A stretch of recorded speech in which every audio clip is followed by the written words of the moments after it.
이 시간 하나님께서 우리에게 주시는 말씀은 로마서 15장 10절에서 13절까지입니다.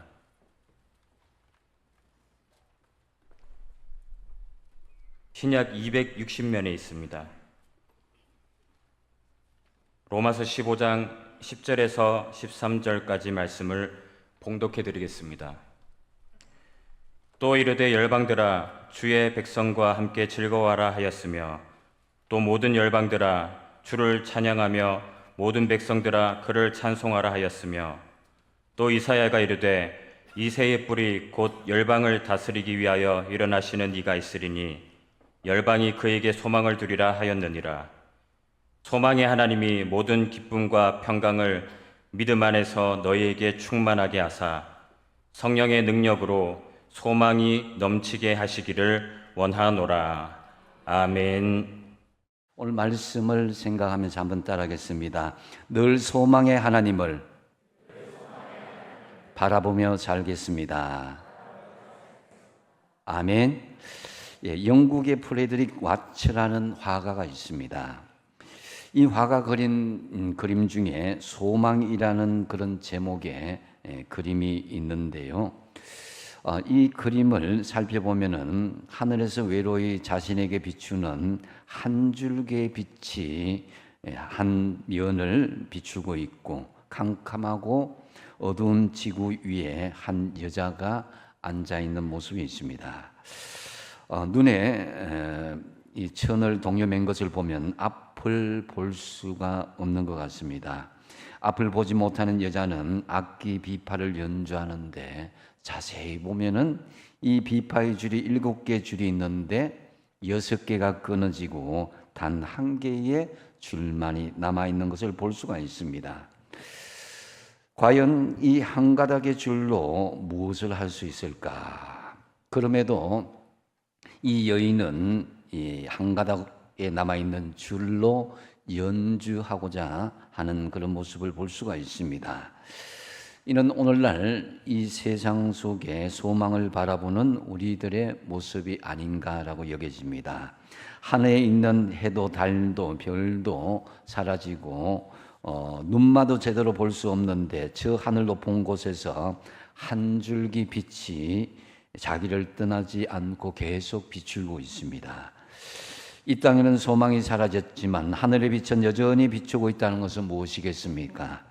하나님께서 우리를 지켜보고 계시다는 것입니다. 또한 비파줄이 끊어졌다는 것은 철석같이 믿었던 이 남편이라고 하는 줄이 끊겼습니다. 또 의지하던 자식이라는 줄도 끊어졌습니다. 또 건강이라는 줄도 끊어졌습니다. 또 물질이라는 줄도 끊어지고 친구라는 줄도 끊어졌습니다. 마지막 남은 자존심이라는 그런 끈도 줄이 또 끊어졌습니다. 이제 단 하나의 줄만 남았을 뿐입니다. 그 줄이 무엇이겠습니까? 바로 소망의 하나님이 아니겠습니까?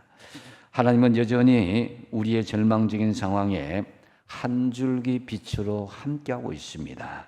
그렇기 때문에 아무리 어려운 절망적인 상황일지라도 여러분은 하나님을 향한 그 영적인 연주를 포기하지 말기를 바랍니다. 오늘 본문은 이 바울이 바로 그러한 소망을 가졌음을 볼 수가 있습니다. 본문 13절 말씀인데요. 같이 한번 읽어보겠습니다. 시작. 소망의 하나님이 모든 기쁨과 평강을 믿음 안에서 너희에게 충만하게 하사 성령의 능력으로 소망이 넘치게 하시기를 원하노라. 아멘. 이 바울은 기쁨과 평강이 믿음 안에서 충만하게 채워지는데 이 사람의 힘으로 하는 것이 아니라 성령의 능력으로 소망이 넘치게 되기를 기원하고 있습니다. 여러분, 우리의 힘으로는 삶의 모든 것에 소망을 두고 살아갈 수 없습니다. 성령님을 힘입어서 소망의 하나님을 바라보며 믿음의 힘으로 이겨내시기를 축복드립니다. 그렇다면 우리가 하나님을 소망하며 살아가는 믿음의 자세가 무엇이겠습니까? 먼저 첫 번째로 함께 즐거워할 것을 말씀합니다. 10절 말씀에 보면은 또 이르되 열방들아 주의 백성과 함께 즐거워하라 하였으며 그랬습니다. 우리가 하나님을 소망하며 살아간다는 증거는 함께 즐거워하는 것이 나타나는 것이다라는 거죠. 여러분, 세상에서 누리는 기쁨은 지극히 잠깐입니다. 영원한 기쁨은 바로 주님께서 주시는 기쁨인 것이죠. 여기 앉아 계신 분들 중에 근심이 하나도 없으신 분 한번 손들어 보세요 하면은 아마 한 사람도 없을 것 같습니다. 자식 때문에, 돈 때문에, 건강 때문에, 또 남들에게 많아지는 그 무엇의 이유 때문에 근심하실 수 있습니다. 하지만 우리는 근심하는 것이 아니라 기뻐할 수 있어야 할 것입니다. 오늘 특히 본문 10절에 인용한 신명기 43절, 왜 열방들이 주의 백성과 함께 즐거워하는지에 대해서 말씀하고 있습니다. 너희 민족들아 주의 백성과 즐거워하라. 주께서 그 종들의 피를 갚으사 그 대적들에게 복수하시고 자기 땅과 자기 백성을 위하여 속죄하시리라고 말씀합니다. 이 말씀은 궁극적으로 예수님의 십자가의 대속의 사건 때문에 열방들이 즐거워하리라는 그런 약속의 말씀입니다. 이방 민족들, 즉 이스라엘 백성들뿐만 아니라 이스라엘 백성 밖에 있는 민족들, 우리들을 이야기하는 거죠. 이런 열방들과 함께 이스라엘 백성들이 함께 즐거워하게 되리라라는 것은 그 예언의 말씀인데요. 그래서 이 대적들은 또한 여기에서 누군가? 바로 아담이 하나님의 명령에 거역하도록 미혹한 사탄이 아니겠습니까? 이 예언의 약속의 말씀대로 예수님께서 사탄과 마귀 귀신들에게 복수하시고 하나님의 자녀들의 죄값을 십자가의 보혈로 갚아주셨다라는 거죠. 이제 온 이스라엘과 이제 열방들, 영적인 이스라엘 백성들인 우리 구원받은 백성들이 우리를 속죄하시고 구원하심을 함께 즐거워하라 하는 이 말씀인 것입니다. 하나님께서 우리를 구원하여 주셨습니다. 그러므로 우리가 하나님을 소망하는 백성으로 함께 즐거워하는 여러분 되시기 바랍니다. 우리가 가끔씩 거울 앞에 서죠. 여러분도 엘리베이터 앞에서 아마 거울을 볼 때가 있을 것입니다. 그러면은 이 거울 볼 때에 아이고 내 인상이 요즘 왜 이렇게 변했나. 인상 쓰면 인상 쓰는 대로 비춰지는 거예요. 그런데 그럼에도 불구하고 내가 좀 웃어봐야지 하면서 웃으면은 그 거울은 또 웃어주는 거예요. 어떤 데는 전혀 낯선 사람이 서 있는 것 같은 그런 내가 그 거울에 비춰질 때가 있습니다. 나를 바라보고 있는 그것이 또 측은하게 보여질 수도 있죠. 그렇지만은 여러분 그렇게 생각하지 마시고 여러분의 마음의 거울을 즐겁게 기쁨으로 생각하시면은 그 거울은 또 나한테 웃어주는 거예요. 그래서 지금 내가 만나고 있는 얼굴들, 그 사람들 한번 찬찬히 떠올려 보십시오. 그 얼굴들이 하나님이 내게 주신 거울이라고 한다면은 누가 먼저 웃어야 되겠습니까? 당연히 예수 믿는 우리가 웃어야 되지 않겠습니까? 오늘 또 제가 엘리베이터 내려오는데 웃고 인사하는데 그 사람은 색 하고 가더라고요. 그러거나 말거나 여러분 그래도 내가 먼저 웃고 인사할 수 있어야 그 사람은 나중에 만날 때 미안해서라도 먼저 인사할 거 아닙니까? 그래서 물론 우리는 살면서 통곡하고 통탄할 슬픔의 강물을 이룰 때가 분명히 있습니다. 그렇다고 마냥 슬픔의 강에 머물러 있을 수는 없습니다. 우리는 슬픔을 딛고 은혜의 강가로 나와서 이 어렵고 힘들고 황량한 인생의 들판에 희망의 꽃씨를 뿌릴 수 있어야 되는 거예요. 그것이 바로 오늘 말씀에 함께 즐거워하라. 예수님께서 우리와 함께 하시고 우리에게 구원의 즐거움을 주셨다는 것입니다. 세상의 어떤 것과는 비교할 수 없는 구원의 선물이 우리에게 주어졌습니다. 유한한 물질, 유한한 건강, 유한한 인생의 것을 좀 잃었다고 너무 낙담하지 마십시오. 제일 중요한 것, 영원한 생명을 여러분 얻었잖아요.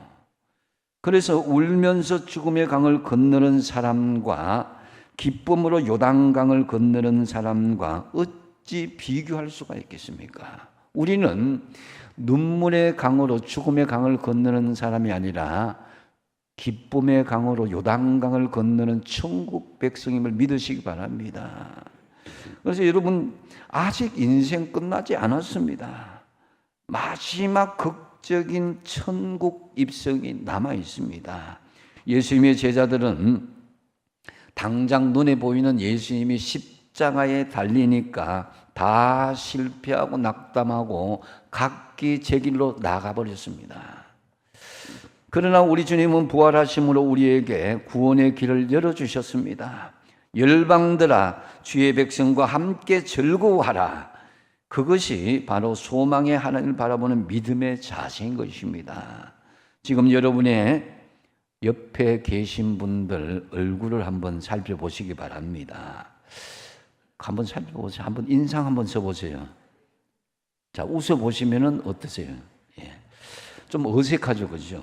근데 한번 축복을 이렇게 해보겠습니다. 예수님 때문에 구원받으신 것 축하드립니다.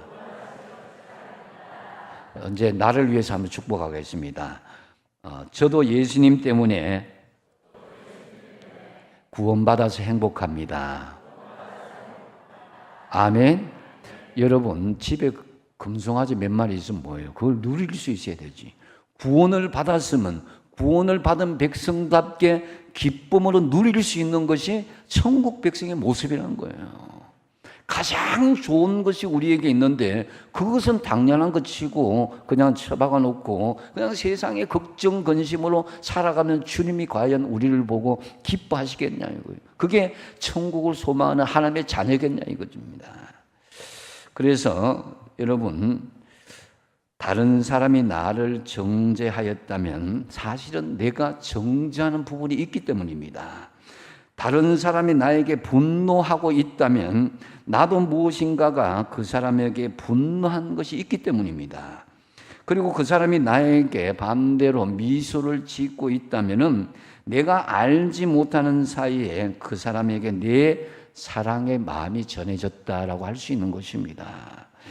여러분, 지금까지 어떻게 살아오셨습니까? 힘들고 어려운 길들 너무 많았을 것입니다. 다들 마음고생 많이 하시고 계십니다. 그럼에도 여러분, 하나님께서는 우리에게 함께 즐거워하고 기뻐하라고 말씀하십니다. 이스라엘 백성들이 바벨론 포로 후에 수많은 어려움을 딛고 예루살렘의 성벽 공사를 마무리하고 부흥 성회를 열었습니다. 이때 백성들은 에스라에게 하나님의 말씀을 읽어줄 것을 요청하였습니다. 에스라가 강단 위에 서서 하나님 말씀을 읽으니 모든 백성들이 하나둘씩 울고 해서 나중에 통곡하기를 시작합니다. 백성들은 그동안 고생한 것이 주마등처럼 지나가면서 감사와 기쁨의 눈물, 또 회개의 눈물, 이것까지 다 흘러넘치는 거예요. 그러자 느헤미야가 어떻게 외치느냐? 느헤미야서 8장 10절 말씀 같이 한번 읽어보겠습니다. 시작. 오늘은 주의 성인이니 근심하지 말고 울지 말라. 여호와로 인하여 기뻐하는 것이 너희의 힘이니라. 아멘. 오늘 주의 성일에, 거룩한 주일에 나와서 하나님 앞에 나와서 기뻐하는 여러분 되시기 바랍니다. 그것이 진정한 안식의 모습인 거예요. 그래서 여러분, 우리는 때로 이 거룩한 성일에 나와서 모든 무거운 마음과 죄책감 그리고 삶의 무거운 짐진들이 있을 것입니다. 그러나 주님은 오늘 말씀을 통해서 여호와로 인하여 기뻐하는 것이 너희의 힘이다. 열방들아 주의 백성과 함께 즐거워하라. 주님께서 이렇게 말씀하는 거예요. 참으로 소망의 하나님을 바라보면서 함께 즐거워하는 여러분 되시기 바랍니다. 두 번째로 하나님을 소망하며 살아야 하는 믿음의 자세는 주를 찬양하라 이렇게 말씀합니다. 11절 말씀인데요. 또 모든 열방들아 주를 찬양하며 모든 백성들아 그를 찬송하라 하였으며 그랬습니다. 우리가 이 땅을 바라보지 않고 하나님을 소망하며 살아가는 것 중요한 척도가 무엇이냐? 그 사람의 입술에 찬양이 살아있느냐? 그 사람의 마음에 하나님을 향한 찬양과 영광을 올려드리는 마음들이 있느냐일 것입니다. 여러분은 찬양 받으시기 합당한 하나님을 평소에 얼마나 높이고 찬양하고 있습니까? 지금 우리의 삶의 현장은 쉽게 볼 현장들이 아닌 것이죠. 조금만 영적인 긴장을 넘치게 되면은 사탄 마귀들이 우리를 삼키려고 하고 있습니다. 우리 스스로도 쉽게 넘어질 수 있는 상황들이 올 수 있습니다. 매일매일 이 험한 영적인 전쟁터에서 마음의 근심과 염려들이 있을 수가 있는데 그것을 이겨내기 위해서는 우리는 하나님 앞에 찬양과 기도가 있어야 될 것입니다. 그래서 야고보서 5장 13절 말씀 같이 한번 읽어보겠습니다. 시작. 너희 중에 고난 당하는 자가 있느냐? 그는 기도할 것이요. 즐거워하는 자가 있느냐? 그는 찬송할지니라. 아멘. 여러분, 때로는 너무 힘들면 기도가 막힐 때가 있어요. 사실은. 기도가 막히면 먼저 찬송해 보십시오. 찬송하다 보면요. 기도의 문이 열리게 돼요. 찬송은 곡조 있는 기도라고 그랬잖아요. 오늘 본문 11절은 시편 117편 1절을 배경으로 인용했는데요. 너희 모든 나라들아 여호와를 찬양하며 너희 모든 백성들아 그를 찬송할지어다. 이 말씀인데 이사야 선지자는 장차 구원자이시자 메시아이신 예수님께 열방들은 찬양하게 될 것이다 라고 말씀합니다. 지금 우리가 그 예언의 성취의 현장에 있는 사람들인데 그런데 우리가 찬양이 멈추면 안 된다는 것이죠. 여러분, 사랑과 긍휼이 풍성하신 예수님이 열방을 다스리기 위해서 일어나서 우리와 함께하고 계시는데 이보다 더 큰 소망이 어디 있겠습니까? 당연히 주님을 찬양하는 고백들이 나오게 되어 있는데 우리를 위해서 구원의 길을 열어주신 예수님께 매일매일 찬송하며 찬양을 올려드릴 수 있게 되길 바랍니다. 그것이 뭐 곡조가 여러분 훌륭한 음률이 있고 이런 가사의 내용들이 확실하고 하지 않더라도 그 마음 중심에 찬양하는 거 중요한 거예요. 역대하 20장에 나오는 이 브라가 골짜기 전쟁, 이 드고아 전쟁이라고 하는데요. 당시에 북이스라엘은 그 악한 왕 이 아합이 다스리고 있었고 사돈간이었어요. 남쪽은 어려운 왕 여호사밧이 다스리는 시대에 있었습니다. 굉장히 이 남쪽 유다가 평화로운 시대에 있었던 것이죠. 근데 어느 날 갑자기 모압과 암몬, 마온 남쪽 유다 왕국 주변에 몇몇 나라들이 연합군을 조직해서 이 유다를 치러 오는 거예요. 이때 전력상으로 도저히 이겨낼 수 없는 상황인데 불구하고 여호사밧은 놀라운 명령을 내립니다. 역대하 20장 21절 말씀인데요. 같이 한번 읽어보겠습니다. 시작. 백성과 더불어 의논하고 노래하는 자들을 택하여 거룩한 예복을 입히고 군대 앞에서 행진하며 여호와를 찬송하여 이르기를 여호와께 감사하세 그의 인자심이 영원하도다 하게 하였더니 아멘. 여러분, 전쟁의 절박한 상황, 사람의 생명에 오할 수 있는 그런 긴박한 상황인데도 불구하고 여호사밧은 병마나 군세를 앞장세우고 전쟁을 한 것이 아니라 찬양하는 사람에게 예복을 입히고 군대 앞에서 행진하면서 무엇을 하게 합니까? 여호와를 찬송하여 이르기를 여호와께 감사하세 그의 인자심이 영원하도다. 하나님께 감사 찬양하며 그 인자심을 높이는 찬양을 올려드렸다는 것입니다. 이 찬양의 모습, 브라가 골짜기의 찬양의 모습이 여러분의 삶의 모습이 되길 바랍니다. 주님을 소망하는 여러분, 아무리 어렵고 힘든 상황일지라도 하나님을 찬양하는 것을 잊지 말아야 될 것입니다. 그래서 그 다음 절 역대하 20장 22절에 어떻게 이야기합니까? 그 노래와 찬송이 시작될 때에 여호와께서 복병을 두어 유다를 치러 온 암몬 자손과 모압과 세일 산 주민들을 치게 하심으로 그들이 피하였다 그랬습니다. 여러분, 왕과 백성들이 담대하게 찬송을 부르면서 전쟁터로 나아갔다. 정말 대단하지 않습니까? 화살이 막 빗발치고 여러 가지 죽음의 위기에 있는데도 불구하고 찬양대를 앞세우면서 그들이 앞으로 나아갔다. 이게 쉽지 않은 일이에요.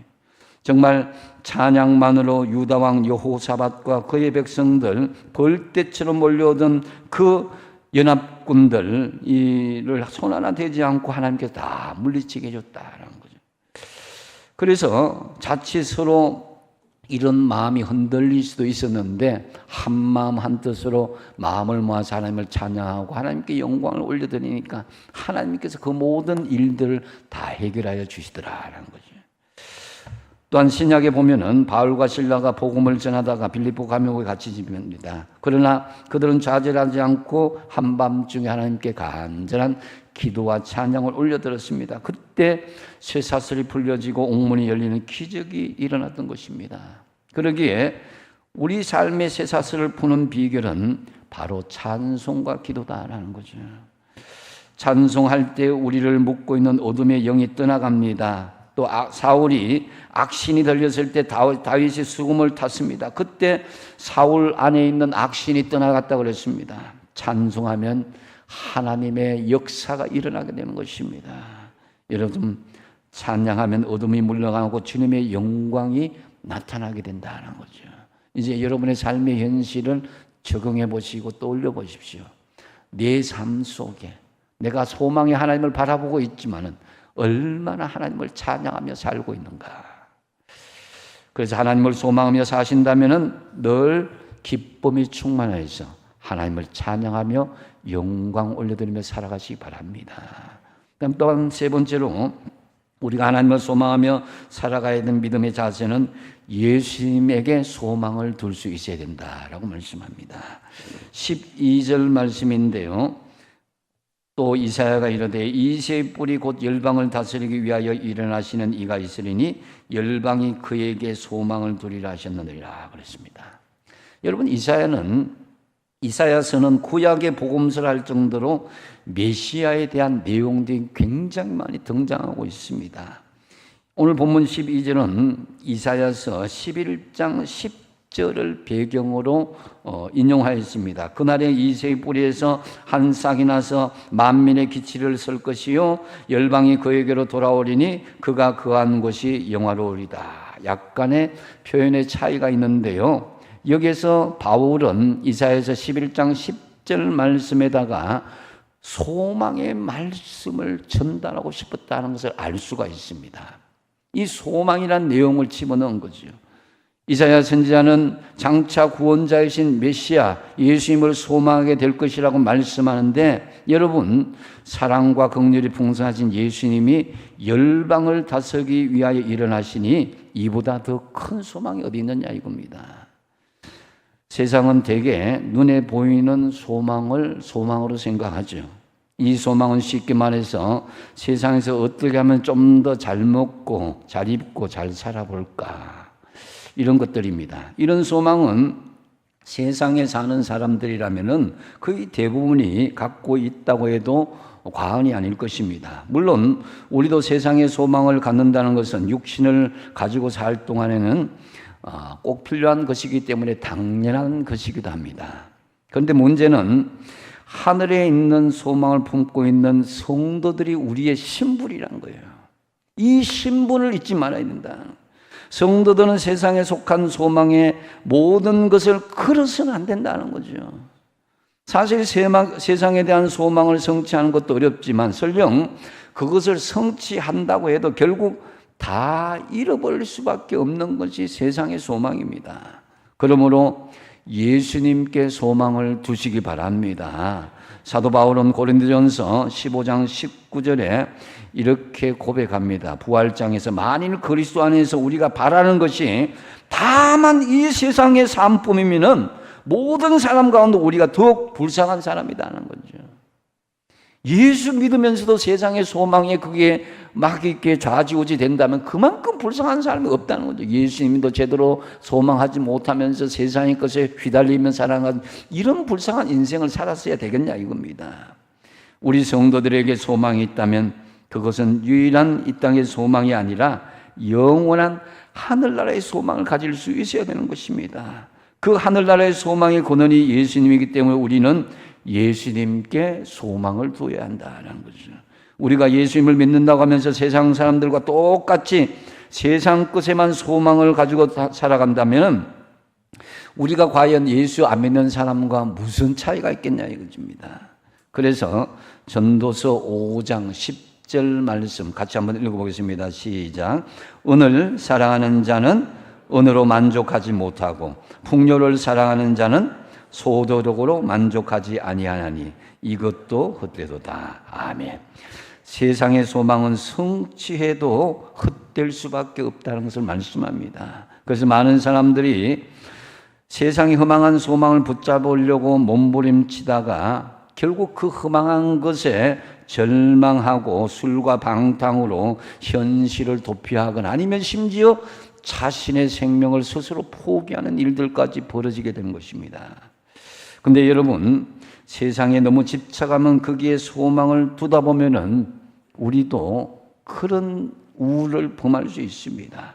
경제적인 어려움이나 질병으로, 자녀의 문제로, 가정불화로 애인과 헤어졌다고 자살한다면은, 그렇게 되면은 여기에 과연 안 죽고 살아남을 사람 누가 있겠습니까?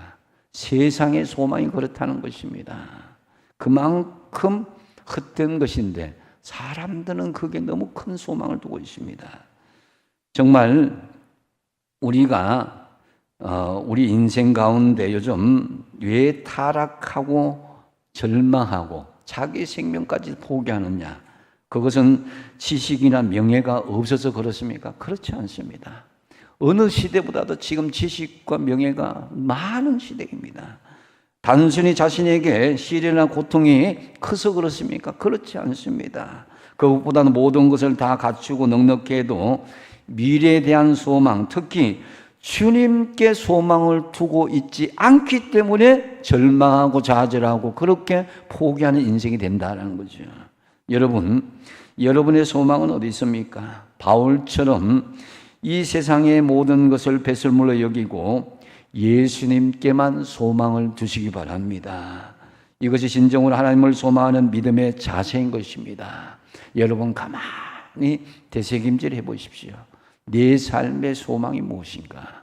과연 예수님인가 이 세상에 붙잡고 있는 그것인가를 말씀을 맺습니다. 우리가 소망을 갖는다는 것은 너무나 좋은 일입니다. 소망은 우리 삶 속에 큰 활력소가 되고 에너지가 될 수가 있습니다. 하지만 우리는 이 한 가지는 꼭 기억해야 됩니다. 세상에 속한 소망은 우리를 언젠가는 실망시킨다는 것이다. 그 사람이든 물건이든 어떤 목표든 영원히 후회하지 않고 실망하지 않아야 될 소망, 그것은 바로 하나님께서 주시는 소망이 있습니다. 하나님께서 주시는 소망인 거예요. 그래서 하나님을 소망하며 살아가는 믿음의 자세가 무엇이라고 그랬습니까? 첫 번째는 뭐라고 그랬습니까? 함께 절구하는 거예요. 뭐 절구할 게 있느냐지만요, 가만히 곱씹어 보십시오. 주님이 나를 위해서 십자가에 돌아가시고 나를 위해서 구원하셨다. 곱씹어 보면요, 절구하지 않을 수가 없습니다. 그래서 열방들아 주의 백성과 함께 즐거워하라 그랬습니다.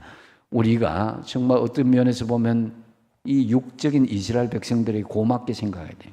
그들이 정말 선민 이스라엘 백성으로 잘 살았더라면 이방인들에게 복음이 열리지 않을 수도 있습니다. 그러나 그들이 제대로 믿지 않았을 때에 영적인 이스라엘 백성들에게 복음이 열렸어요. 그래서 우리 열방들이 예수 믿고 바로 주님과 함께 그들과 함께 즐거워할 수 있게 된 것이다라는 거죠.